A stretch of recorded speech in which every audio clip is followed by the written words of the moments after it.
Blessed afternoon to everyone. It is my honor to present to you the fruit and the hard work of my grade 2 helpful.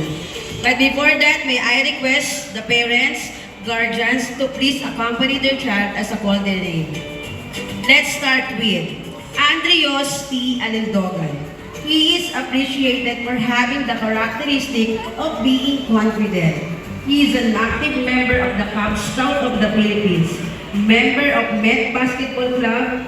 He is title holder of Mr. Metamorphosis School Level 1 during English Month. He is best in health, best in physical education, best in memory verse, an academic excellence awardee with honors. Up next, Jaden Michael A. Cabalchera.